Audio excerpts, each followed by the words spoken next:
On April 5th, 2002, The Sun, a British news outlet, published an article titled UFO Encounters Left Witnesses with Radiation Burns, Brain Problems, and Damaged Nerves, claims Pentagon docs. A 1,500-page Pentagon report of previously classified documents cataloging accounts from witnesses and victims claiming radiation burns, brain damage, even paralysis after close encounters with UAPs. This is the most haunting of all the reports from my perspective, because it shows immunological deficiency, it shows altering human DNA, it shows degradation on a cellular level. Prepared in 2010 by the Pentagon's secret Advanced Aerospace Weapons Program, the report was released only after a Freedom of Information request.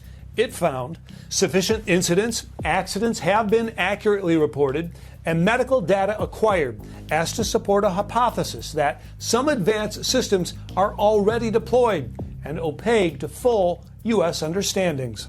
And while many debate the veracity of where such reports came from and their inclusion in official documents within the Pentagon, there have been well-documented cases of such physical effects throughout the decades.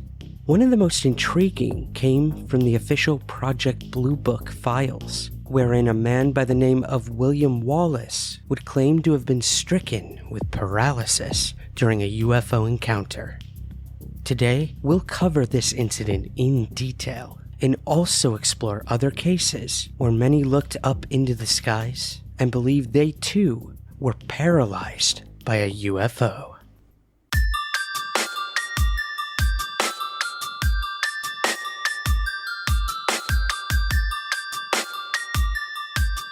This is Somewhere in the Skies with Ryan Sprague.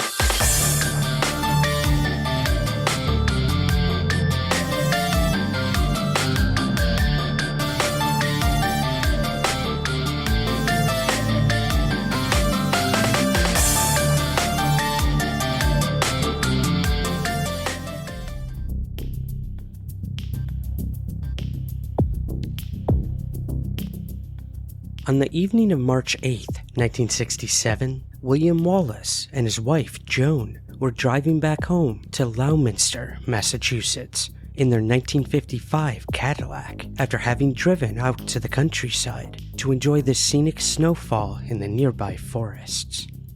As they were passing by St. Leo's Cemetery, a thick fog appeared, forcing Wallace to slow his car. As he did, according to his report, he witnessed a large bright light to the left of the vehicle. He asked his wife, Joan, if she had seen it, but she hadn't. Wanting to get another look, he turned the car around and approached the cemetery again. This time, both he and his wife saw the strange glow, and Wallace brought the car to a complete stop. He could now clearly see that the light was coming from a bizarre floating object that was shaped like a flattened egg. It was at this point when the car's lights went out, the radio fell silent, and the car completely died. Wallace exited the vehicle to get a closer look, pointing toward the object in order to direct his wife's focus to it. However, no sooner had he done so that he realized that he was completely paralyzed and couldn't move. He would recall the following in his official report to Project Blue Book. My mind was not affected at all. It was simply my body that was frozen. My only movement came from some invisible force that seemed to, force my pointed arm back, sending it crashing onto the roof of the car. I could hear my wife's panicked cries behind me, but I was unable to call back or turn toward her. From Joan's point of view, she would later write in her report of the incident that her focus was on her husband as opposed to the glowing, hovering object. When the car went dead, I was yelling for Bill to get back in, but he did not move from where he was standing. I slid across the seat and reached for him, but he wasn't reacting at all. I could hear a strange noise that I assumed was coming from whatever he was looking at. It was unlike anything I'd ever heard before. Very troubling. The paralysis of Wallace lasted for around 30 to 40 seconds in total. At the same time, as he began to sense slight movement in his body, the object was beginning to move away. It moved quickly, but not instantly. As soon as the object had moved away, like the car engine ticked over, the lights came back on, and the radio came back to life. My reactions to everything seemed slow and sluggish. It took me around like 20 minutes to return to feeling normal again. But this did not stop Wallace from jumping into the vehicle and making his way away from the area as quickly as possible, arriving back home around 1:30 in the morning. Joan would call her mother almost immediately. According to the information in the Project Blue Book files, her mother asked her to drive her to her house due to how upset she sounded. She and Wallace did just that. Local police were notified, and Blue Book investigators would soon arrive to take the report. Furthermore, the statement of Joan's mother recalled the exact same version of events as Joan and Wallace had told investigators. In the days that followed, the National Investigations Committee on Aerial Phenomena, or NICAP, conducted further interviews with those involved. More details began to come to light. In the NICAP report, investigators would state the following.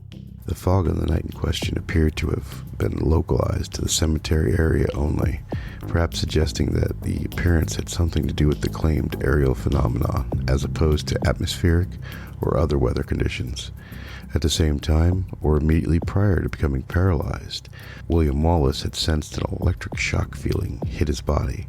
However, whatever was responsible for Wallace's sudden inability to move remained invisible to the human eye, according to Joan Wallace's account.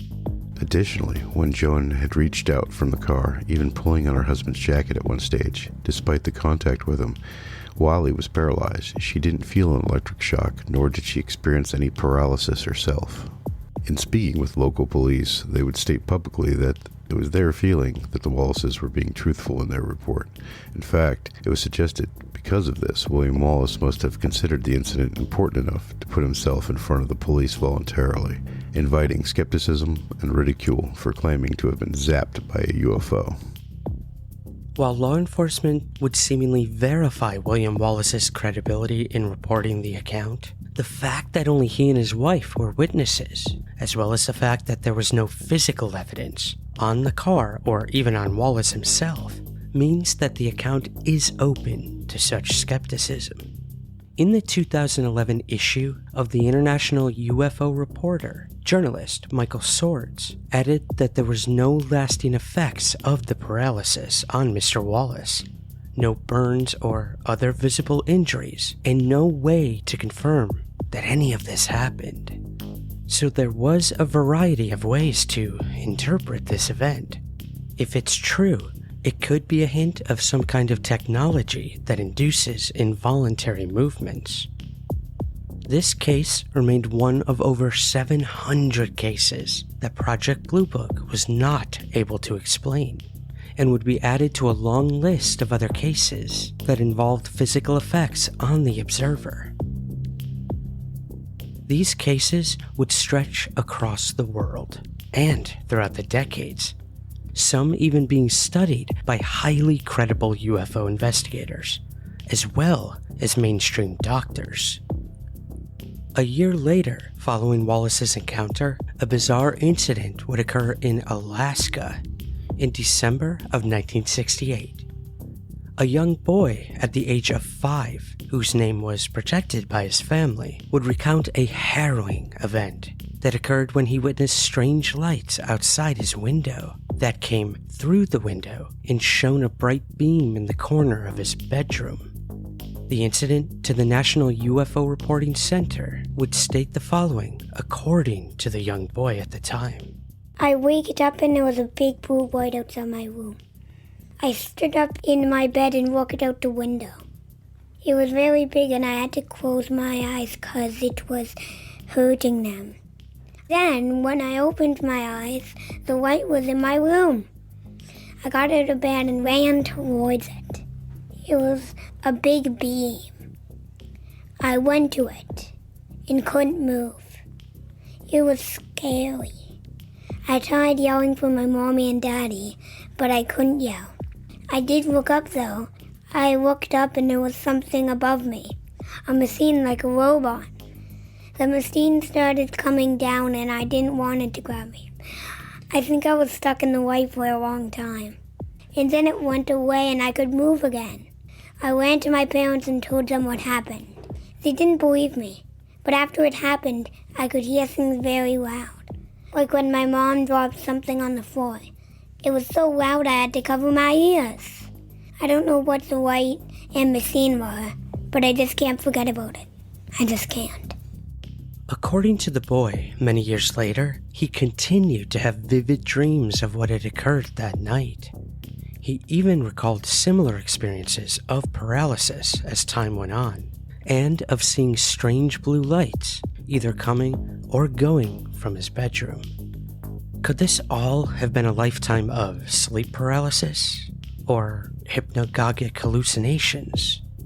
Or was it truly something otherworldly? No matter the case, the New Fork report remains unexplained, and so do the answers for the young boy in Alaska. Some of the most intriguing UFO paralysis cases occurred over a decade prior in France. It was September 10th, 1954, in Quarabule.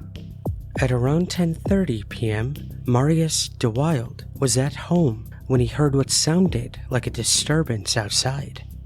When his dog began to bark repeatedly, de Wilde looked out the window.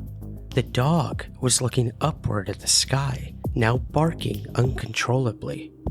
When de Wilde looked into the sky himself, that's when he saw what the dog was barking at. There was a huge, dark mass hovering over the railway tracks only meters from my home.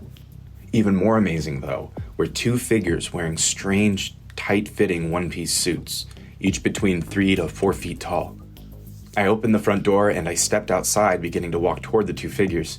However, before I could move any further, a bright, laser-like light emerged from the object and hit me. I was instantly frozen in that spot. Although I couldn't move, I was still aware of what was taking place. I watched as these two figures conducted some sort of study of the ground. This went on for several minutes before they entered the craft. After a moment, it ascended and disappeared into the night sky. As soon as it was gone, I was able to move again. The following week, on September 17th, in the city of Senon, again at around 10:30 p.m., Ves David felt a sudden prickling sensation as he was cycling along a quiet road. He brought the bike to a stop, and within moments of doing so, realized he couldn't move. He noticed there was a dark object in the road ahead of him. Even more alarming, a small figure emerged from the object and walked toward him, touching him on the shoulder when it reached him. It then promptly returned to the dark vehicle, which rose into the air and disappeared. As soon as it did, David could move again. At around 4:30 a.m. on the morning of October 11th in the Saucier region, two men were driving along a road when they each felt a strange sensation like an electric shock go through their bodies. At the same time, the car engine died and the headlights went out. Even worse, each of them realized they were completely paralyzed. As they looked on in front of them, they each saw a large object in the middle of the road with 3 small figures standing in front of it. They remained there for several moments before getting inside the object, which then flew up into the early morning sky and disappeared. As soon as the object vanished, the two men could move once more, and the car came back to life. Returning back to the United States, at a little after 11 p.m. on the night of June 15th, 1964, in Lynn, Massachusetts, 20-year-old student William Angelos was at home watching television when he noticed a sudden pulsing sound that he would liken to a rough-running piston engine. The noise appeared to be coming from right outside the family apartment. Angelo's mother, who had only recently retired to bed for the evening, also heard the sound and came rushing out of her room. By this time, William was approaching the front door of the apartment in order to investigate what the strange noise was. He raced down the stairs to the ground floor of the building and peered out into the courtyard of the complex. He could see a strange red light bathing everything in its glow. When he looked closer, however, he could see that the light was on the underside of a huge disc-shaped craft that was hovering right above the courtyard. He would recall how the object was dark and almost colorless. What's more, it was seemingly no more than 20 feet away and only a little over 10 feet above the ground. He noticed how the object had a domed shape to its topside, while underneath it was completely flat. Despite the surreal nature of the situation, the young student stepped outside in order to get a closer look. As he did so, the object began to rise from the ground and slowly moved off into the night sky. However, as he approached the craft, Angelos noticed a numbing sensation spread throughout his body, which eventually caused a temporary paralysis. Only when the object had fully disappeared from sight did the use of his muscles return to him. Interestingly, many other residents of the apartment building would report interference with their television sets and radios at the time of this sighting.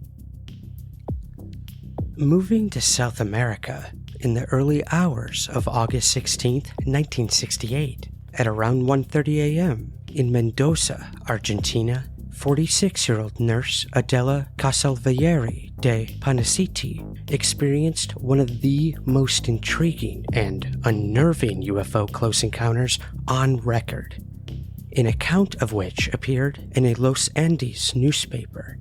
She would state the following of the event. I was tending to patients when I suddenly heard a loud buzzing sound. The next thing I knew, there was this powerful glow that lit up the inside of the building from the yard outside. At around the same time, a feeling of nausea came over me, causing me to open a door to get some fresh air. It was then that I noticed that the noise had stopped, but the glow, that was still there. It was getting brighter and brighter. I ventured outside, both curious and scared. When I finally made it outside, I was immediately frozen in place, paralyzed. There, directly in front of me, was this strange glowing light. It was hovering over the pavement. It emitted both a red color and intermittent blue. At this point, I could feel a burning sensation to my face. I managed to barely lift my arms to cover it with my hands.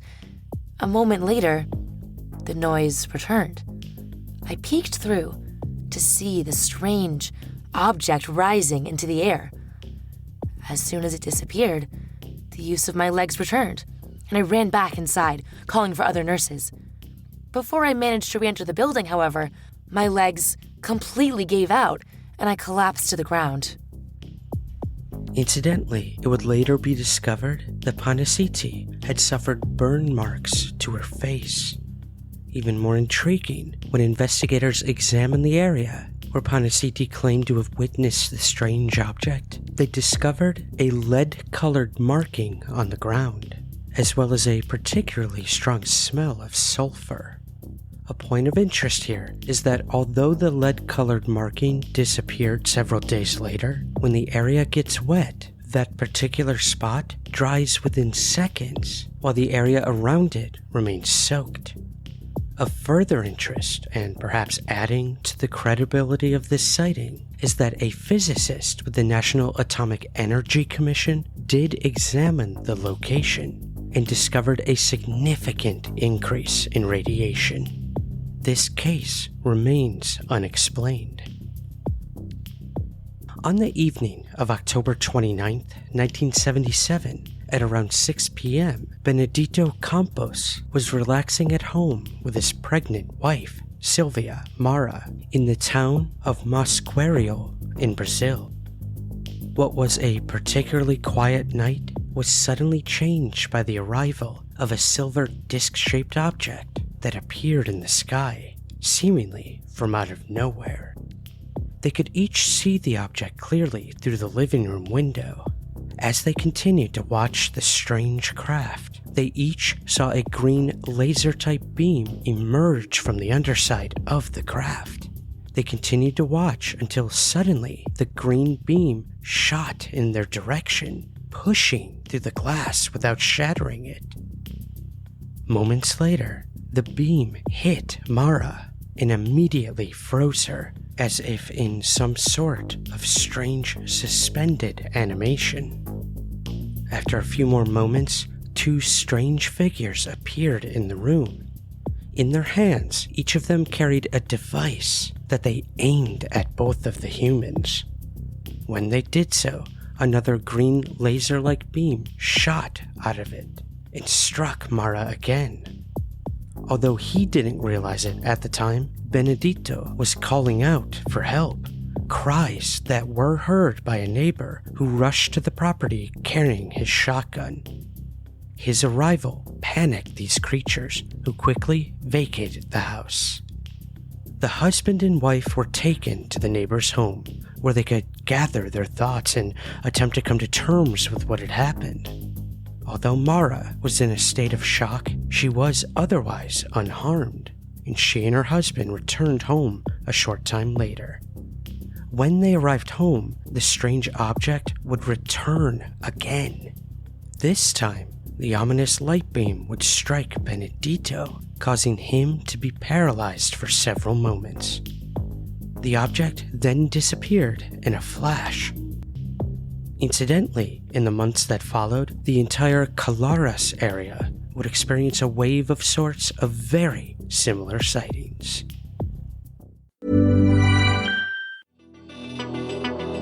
Hey guys, Ryan here. The Somewhere in the Skies podcast is a labor of love every week, and with that comes many different costs to keep the show running. That's where our Patreon campaign comes in.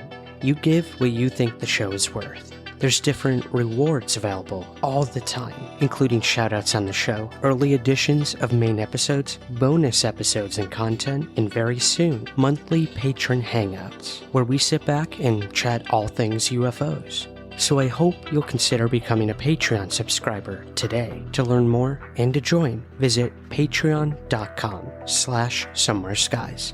Thank you for your support and keep looking up.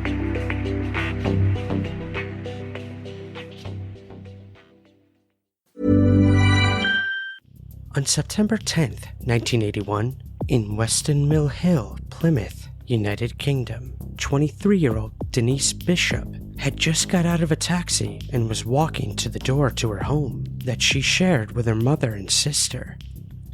However, as she walked up the path to the back door of the house, she noticed a strange bright light coming from behind the property.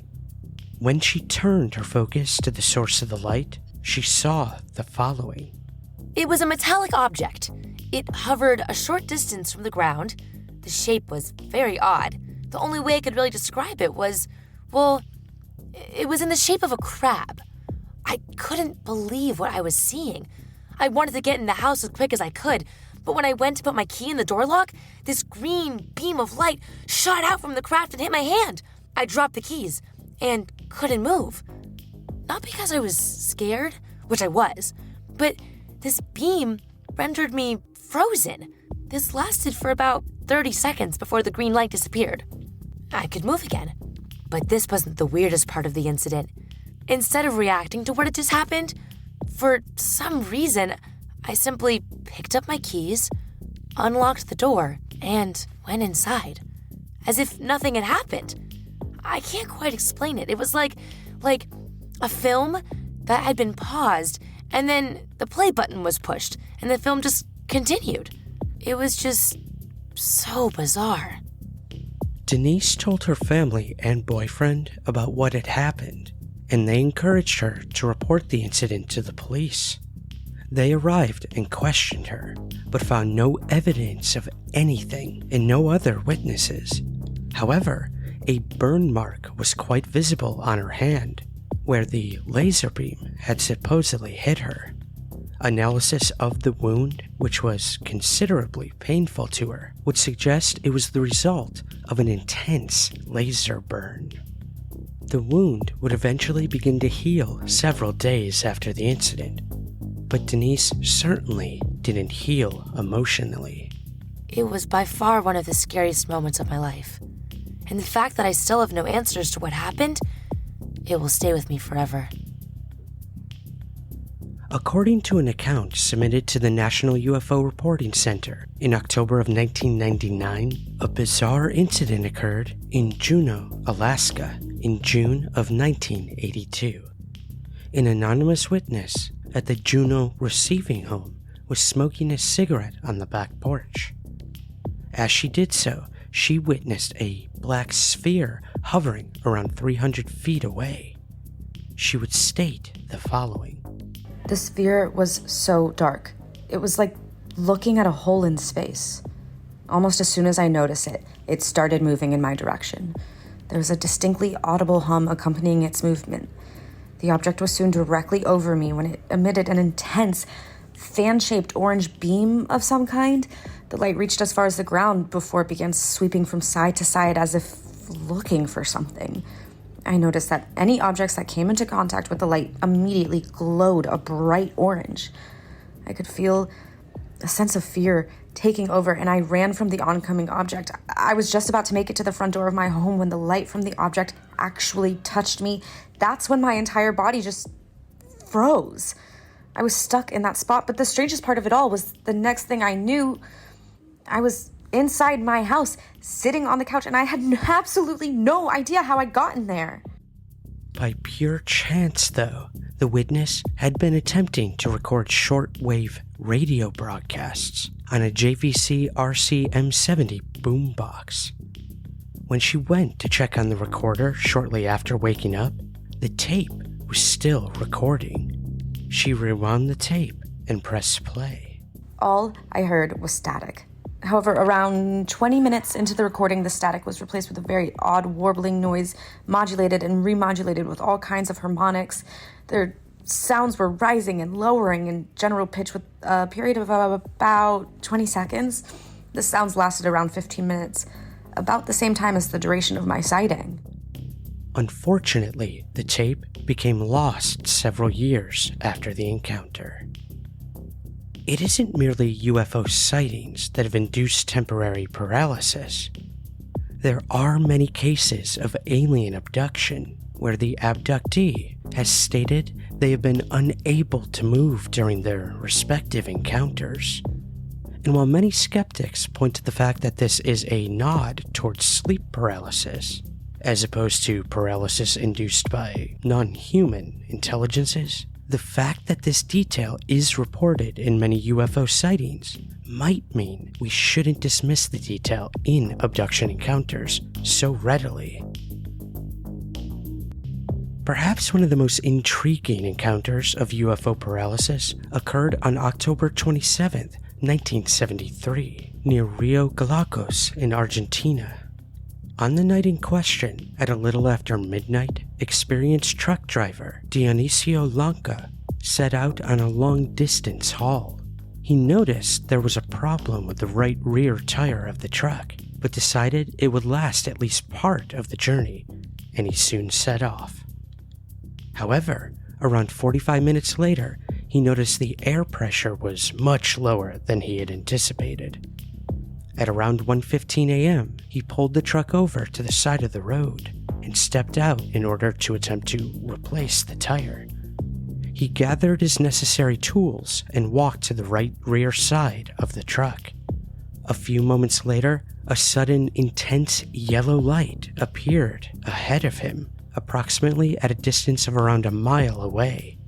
And this is where his extraordinary story truly begins. At first, I thought the light was an approaching vehicle, so I tried to ignore it working on the tire.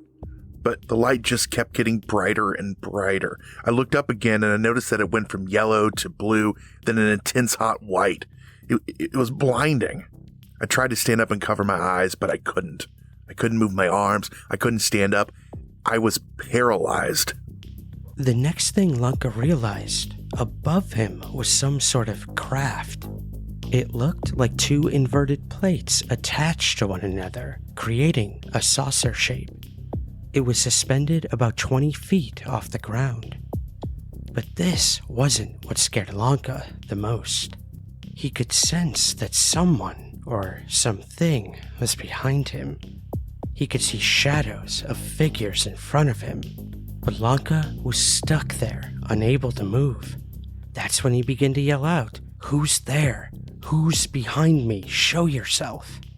The shadows grew bigger as whoever it was now moved directly in front of Lanka. He was startled to see 3 figures, one male and one female, as they turned to face him. They each were dressed in a tight-fitting, single-piece gray overall suit. They wore yellow boots and a pair of long gloves that reached to the middle of their arms. They appeared to be human, but there was something different about them. Their foreheads were slightly larger than normal, and they had these elongated eyes that were almost black. These humanoid beings remained standing there, silently observing Lanka for around 5 minutes. He tried to communicate with them, but they said nothing. They just studied him. Then they began to communicate to one another, but not in any language Lanka could understand. Then one of the humanoids reached out and grabbed Lanka's shirt collar. I somehow lifted off the ground as if I was floating. I tried to yell out, but nothing happened. Another one of these beings stepped forward and inserted some kind of small puncture device in my hand. I could see 2 puncture wounds slowly appear on my hand, but I couldn't feel anything. And then I blacked out. It was around 2 hours later when he awoke. He found himself between 2 cars in the back of a field in Bahia Blanca.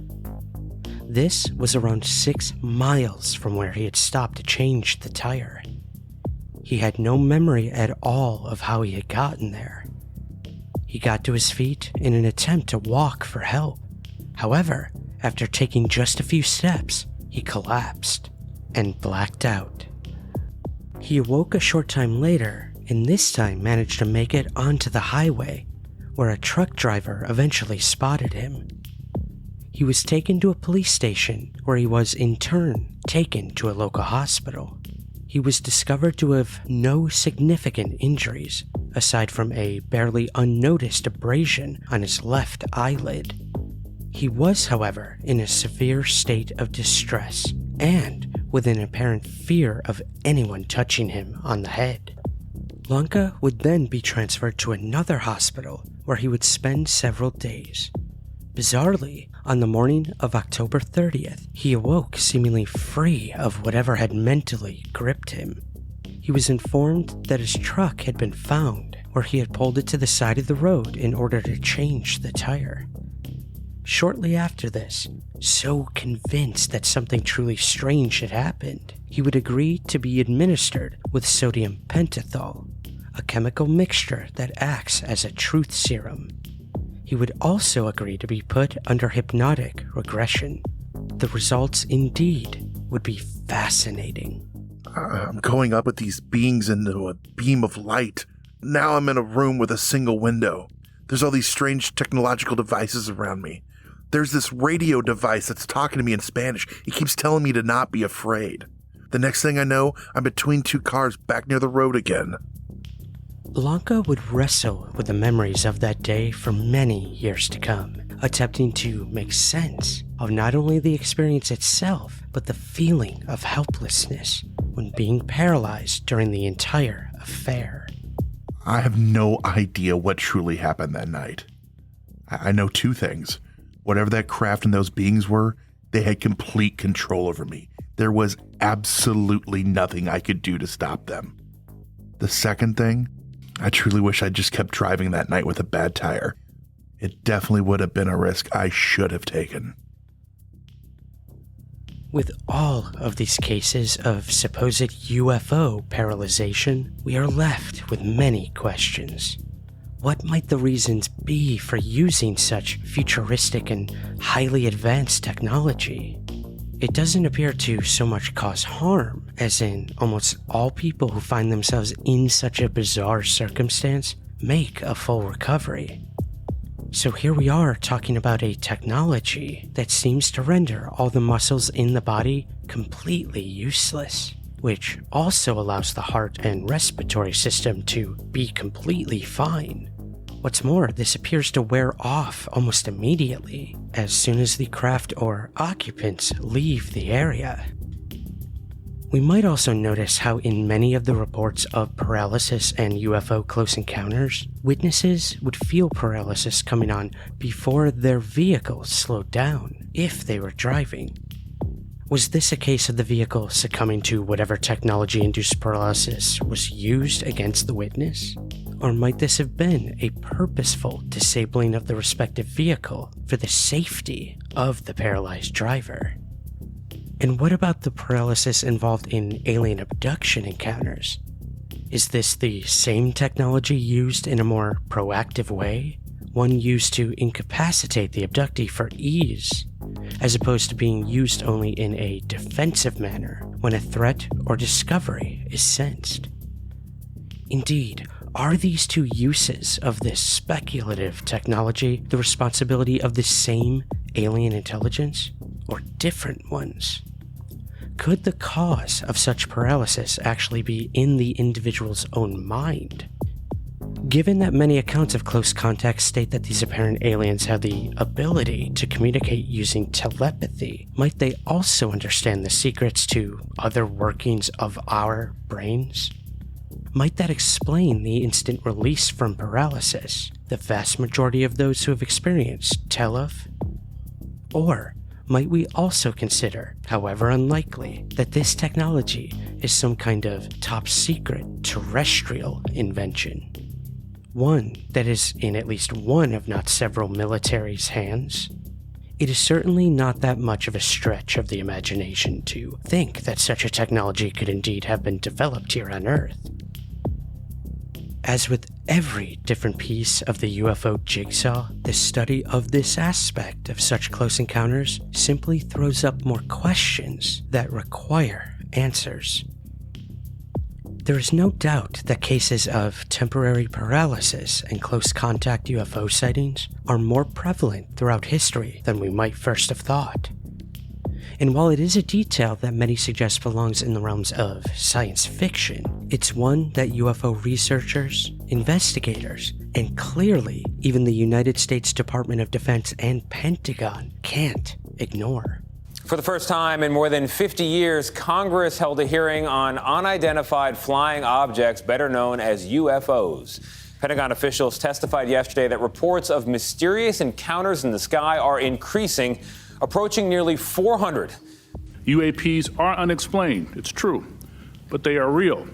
They need to be investigated. We want to know what's out there as much as you want to know what's out there. I would simply say that there are a number of events in which we do not have an explanation. Reports of sightings are frequent and continuing. On May 17th, 2022, a congressional UFO hearing took place for the first time in almost 50 years, ushering in further involvement of the U.S. government with a UFO topic.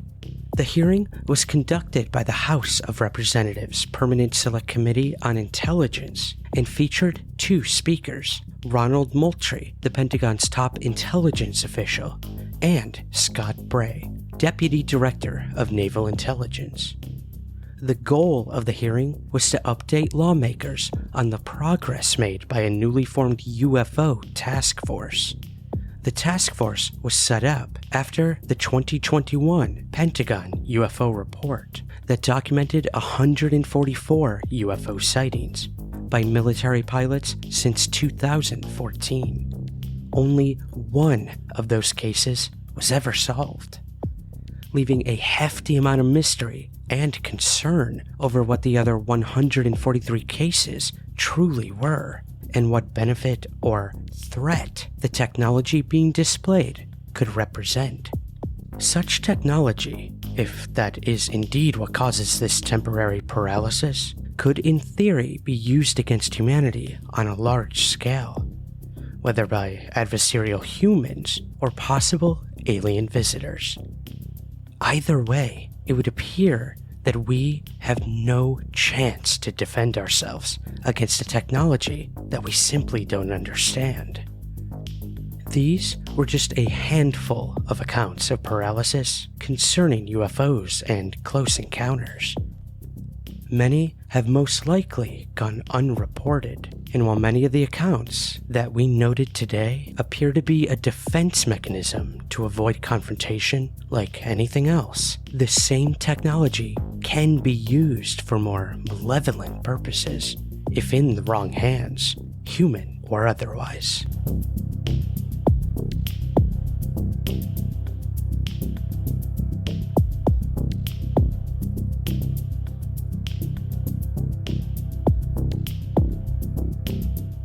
This episode was researched and co-written by Marcus Loth.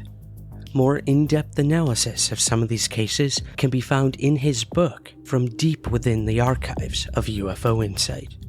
To learn more, visit ufoinsight.com. Special thanks to our voiceover contributors, Spencer Gaines, Gary Voorhees, Brent Hand, Connor J. Nolan, Andrew Sanford, Jane Moore, and Emily Garcia. If you haven't already, please take just a few moments to rate and review the podcast on Apple Podcasts or Spotify.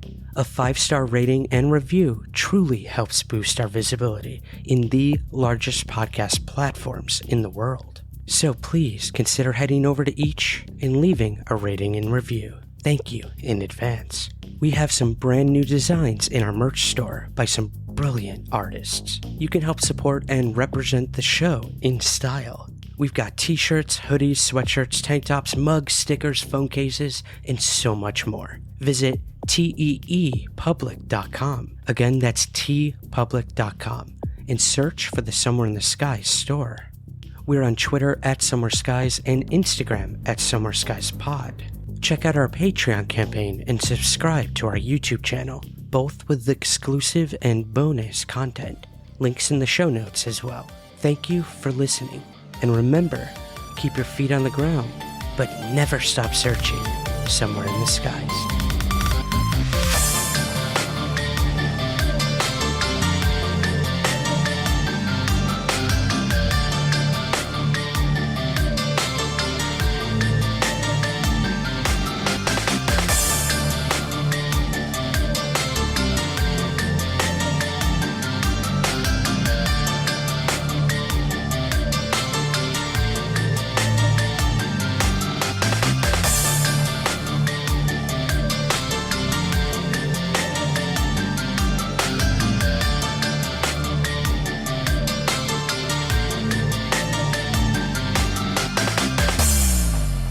Somewhere in the Skies is produced by Third Kind Productions in association with the Entertainment One Podcast Network.